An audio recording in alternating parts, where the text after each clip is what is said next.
Hola, ¿qué tal a todos nuestros amigos del siglo de Torreón? Les doy la bienvenida una vez más a otra transmisión que diariamente compartimos con ustedes a través de Facebook, YouTube, de todas nuestras plataformas y por supuesto a través de nuestra página web www.elsiglodetorreon.com.mx. Y bueno, en esta ocasión tenemos un invitado quien el día de ayer estuvo impartiendo, ¿cómo le podríamos llamar? ¿Curso? Una conferencia. Conferencia en el Colegio de Arquitectos de La Laguna. Se trata del doctor David Mora Torres. Bienvenido. Muchas gracias. Muchas gracias por venir a compartir con nosotros. Les quiero compartir que él es director del Consultorio Arquitectónico para la Vivienda con sus siglas CAVID. Así es. Sí, está en la Ciudad de México. En la Ciudad de México. Ciudad de México. Él también es pues docente. En la UAM Xochimilco. Ok, ¿puedes platicarnos un poco sobre tu trabajo? Soy profesor de tiempo completo allá. Doy las materias de diseño de vivienda y construcción de vivienda. Ya tengo más o menos 20 años dando docencia. En la UAM Xochimilco yo tengo aproximadamente 12. Y bueno, principalmente mis actividades son poder llevar a los alumnos a las zonas de escasos recursos para hacer sus prácticas profesionales o servicio social. Ok, el día de ayer abordó usted el tema de urbanismo popular en México. Espero que haya sido una muy buena conferencia para quienes están interesados en este tema de la arquitectura. Usted ayer en el periódico impreso del Siglo de Torreón puede encontrar un poco sobre este tema. Y me llama mucho la atención que habla usted de los tianguis de consultorio arquitectónico. ¿Podríamos abordar un poco esto? Porque me intriga mucho cómo un tianguis. ¿Por qué un tianguis además, no? Ajá. Para introducirnos un poco, yo empecé a trabajar en los tianguis debido a que hace 20 años yo no conseguía trabajo, ¿no? Estaba desempleado, pero tengo el conflicto de que nunca he querido trabajar en un despacho. Entonces decidí que me gustaría trabajar de manera independiente, que me gustaba desarrollarme y no me gustaba tener las instrucciones de alguien, de un jefe. Entonces, también era una situación complicada porque el momento laboral desde hace muchos años no ha sido como el más correcto y decidí que me gustaría trabajar de mi profesión y de manera independiente.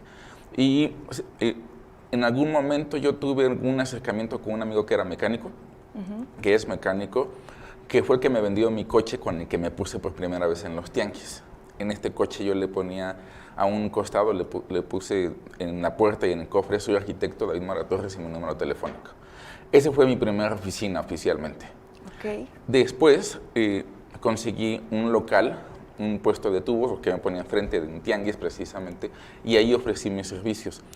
Lo que empezó aquí es que la gente se empezaba a acercar, y como decía consultorio y además me acercaba a los tianguis, la gente le perdió el miedo al arquitecto. Entonces, de principio sí es un golpe fuerte para las personas que están visitando el tianguis, porque el primero que preguntan es, bueno, ¿qué hace un profesionista en el tianguis? En realidad, pues hacemos lo que siempre hago, trabajar. Entonces, la gente fue perdiéndole un poco el miedo al contacto del arquitecto, y en ese momento, pues a mí me empezó a funcionar de manera laboral y a ellos les empezaba a funcionar ya de manera constructiva, digamos. Sí. ¿No? Entonces, el tianguis me funcionó mucho por el acercamiento. Entonces, no es lo mismo ir al despacho en una gran oficina que si puedes dar esta solución en un tianguis. Y lo que fabriqué también fue una relación entre digamos, los pobladores, el tianguis y la casa de materiales. Entonces funcionaba algo muy semejante a lo que ahorita son las farmacias, pero yo empecé en el año 2000, mientras que las farmacias actuales empezaron en el 2007. Me conectaba con el de la casa de materiales, yo recomendaba la casa de materiales y la casa de materiales me recomendaba a mí, y se hacía como este círculo de comercio. El tianguis para mí ha sido un trabajo desde hace 20 años, y hasta la fecha mi mayor fuente de empleos junto con la UAM, es el tianguis. Y bueno, pues...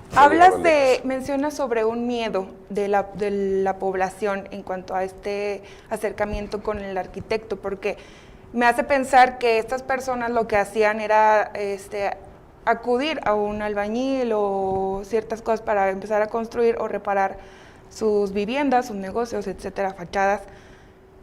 ¿Cómo tú percibes esa situación? De hecho, los pobladores en general tienen una percepción del arquitecto. La primera es que somos costosos, que tenemos un problema de ego también, en cuestión de que no nos podemos tal vez mediar entre lo que el poblador quiere y lo que nosotros queremos hacer. La otra es, si tengo que gastar en el arquitecto, ¿por qué gastarlo en el arquitecto si puedo construir un cuarto?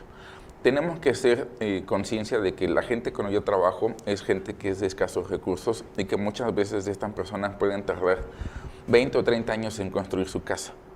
Entonces, el contratar a un arquitecto les es complicado porque ellos quisieran tener el máximo de sus ahorros aplicados a una construcción. Entonces, ese es el primer factor con el que tenemos que luchar. El segundo factor, siempre he dicho que es, pues en este caso, el contratista o el albañil, ¿no? Que ellos, a final de cuentas, nos han sustituido. Pero ahí sí creo yo que es una falta de conexión o de acercamiento del arquitecto hacia la colonia.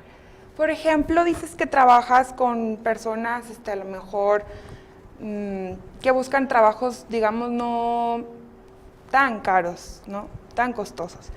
Pero ¿cómo es tu percepción de la arquitectura en México, tanto como docente como profesional?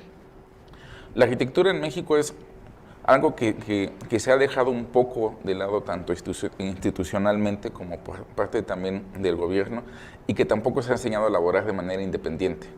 Entonces, en las escuelas tenemos este problema de que salen de las escuelas, pero si no saben elaborar de manera independiente no se pueden integrar tan fácilmente y andan buscando como una oficina. Y la percepción del arquitecto, no nada más en México, sino en muchos países, es que solamente la gente de altos ingresos podría pagarlo. Esa es la mayor percepción. Por ejemplo, ¿qué mensaje le podríamos dar a las personas que podrían decir que no es tan importante o que erróneamente piensen esto de que no es importante acudir a un profesional a la hora de construir, porque al final de cuentas saldría más caro hacerlo por alguna persona que no tenga, digamos, las bases de estudios y de conocimiento para una construcción? Y sobre todo yo creo, tú que vienes de Ciudad de México y que es una tierra pues no tan firme, ¿cómo influye todo esto también? El problema que hemos tenido es que las personas de escasos recursos tienen un sistema constructivo diferente a las personas de altos recursos. Las personas de altos recursos, digamos que tienen pues, la flexibilidad económica de poder construir más rápido y en otras dimensiones. En el caso en el que yo me dedico con las personas de escasos recursos, yo me dedico a diseñarles desde la primera casa emergente, que puede ser una casa con lámina, con madera, con plásticos, y una vez dejándoles esa casa, que la diseño tal cual, ellos tienen la oportunidad de ir consolidando la casa, es decir, hacer un cuarto, luego el segundo, luego el tercero, y sucesivamente. Esta casa puede tardarse 30 años en construir, y son 30 años de ahorro, y hay que considerar que estas casas, a final de cuentas, para ellos representan toda una vida. Lo que no entendería tan fácilmente un contratista, porque un contratista, a final de cuentas, vaya a hacer su trabajo. Entonces, si nosotros como arquitectos dejamos preparadas estas casas para que sea una construcción progresiva, lo que va a pasar es que va a tener mayor orden de construcción, va a ser más eficaz y va a tener menos errores en la construcción. Lo que aparece que a falta de este acercamiento de los arquitectos con los pobladores es que no explicamos esto, ¿no? Entonces, ellos tienen la idea de que si no tengo toda una cantidad de dinero junta, igual que las personas de altos recursos, no lo puedo construir. Mientras que mi función es precisamente ayudarles a construir desde que no hay nada. Porque tenemos que pensar que a final de cuentas ellos empiezan muy emergente, pero con el tiempo se hacen colonias. Yo podría apostar aquí y en cualquier ciudad cómo se construye primero perdón y después pidiendo permiso, ¿no?